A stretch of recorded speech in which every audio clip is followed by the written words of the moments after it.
এখন বাটা কষানো হচ্ছে। তেলের উপরে জিরে তেজপাতা ফোড়ন দিয়ে টমেটো, শুকনো লঙ্কা, একটু সামান্য চিনি, স্বাদের জন্য নুন আর গুঁড়ো লঙ্কা দিয়ে এটাকে ভালো করে কষছি। এখন কষার পরে এখন দিয়ে দেবো এই যে আদা রসুনের পেস্টটা।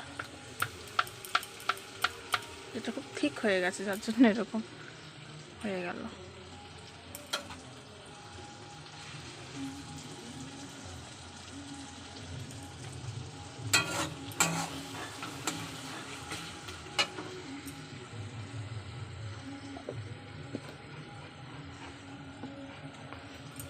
এবার এই আদা রসুনের পেস্টটা দিয়ে ভালো করে নাড়াতে হবে, ভাজতে হবে আর কি এই পেস্টটাকে।